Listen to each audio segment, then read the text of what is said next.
Warahmatullahi wabarakatuh. Sebelumnya izin memperkenalkan diri. Perkenalkan, nama saya Syarudin Ali Putra, dengan NIM F1D1222050. Dalam materi perkuliahan rekayasa bahan galian industri, kali ini saya akan membahas tentang pemanfaatan material dari pasir kuarsa.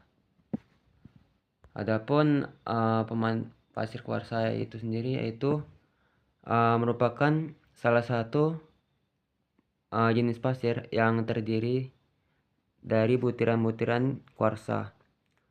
Kuarsa dari pasir ini sendiri itu mineral yang terbentuk dari silika SiO2 yang umumnya ditentukan dalam jumlah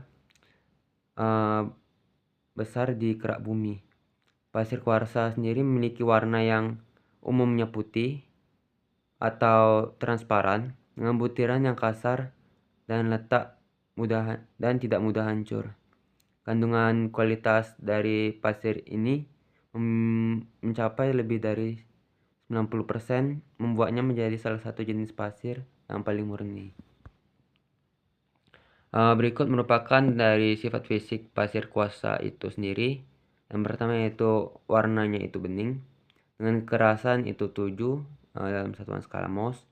Berat jenis itu 2,60 gram cm kubik. Untuk titik leburnya itu sendiri itu lebih kurang 1715 derajat Celcius. Untuk bentuk kristalnya itu heksagonal. Dan yang terakhir itu konduktivitas panasnya itu di angka 12 sampai 100 derajat Celcius. Kita masuk ke tahap pengolahannya. Jadi di sini pertama itu melakukan penambangan dan ekstraksi. Jadi di sini ekstraksi itu setelah fase eksplorasi, proses penambangan yang sebenarnya dimulai. Proses ini biasanya melibatkan penggunaan mesin berat seperti ekskavator, bulldozer, dan truk untuk membuang lapisan tanah penutup dan mengakses endapan kuarsa. Yang kedua itu penghancuran dan penggilingan, yaitu kuarsa diekstraksi terlebih dahulu lalu dihancurkan menjadi potong-potongan yang lebih kecil menggunakan penghancur rahang atau penghancur putar. Ketiga itu pemisahan magnetik, yang setelah kuarsa digiling menjadi bubuk halus, kuarsa tersebut mengalami pemisahan magnetik untuk menghilangkan kotoran magnetik yang mungkin ada. Lalu pencucian asam, di mana pencucian asam digunakan untuk menghilangkan kotoran seperti besi dan aluminium dari partikel kuarsa. Pelindian asam melibatkan penggunaan asam hidroborat, lalu dan wadah tahan asam. Partikel kuarsa ditempatkan dalam wadah tahan asam dan kemudian diolah dengan asam hidroborat. Asam bereaksi dengan kotoran dan melarutkannya, meninggalkan partikel kuarsa murni. Yang kelima itu pengeringan dan pengukuhan, di mana partikel kuarsa murni dikeringkan untuk menghilangkan kelembapan yang mungkin ada. Partikel yang kering kemudian diukur untuk menghasilkan distribusi ukuran yang seragam.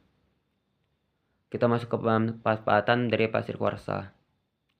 Cetakan yang paling lazim itu digunakan dalam industri pengecoran adalah cetakan pasir. Beberapa cetakan mengandung tanah lempung sebagai pengikat, sedangkan yang lain mengandung pengikat khusus. Cetakan pasir kadang dibuat dengan tangan dan dapat juga dibuat menggunakan mesin cetakan. Untuk spesifikasi produk itu, pasir cetak harus dibentuk menjadi bentuk cetakan yang diharapkan, baik cetakan berukuran besar maupun cetakan berukuran kecil.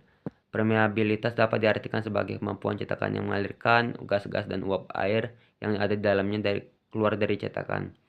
Butiran pasir yang terlalu halus akan mengurangi permeabilitas cetakan, sedangkan butiran yang terlalu kasar akan meningkatkan permeabilitas cetakan. Sekian pembahasan singkat mengenai pemanfaatan dan pengolahan dari pasir kuarsa. Apabila ada kurang dan salah, mohon maaf. Saya tutupi dengan wabillahi taufiq walhidayah. Wassalamualaikum warahmatullahi wabarakatuh.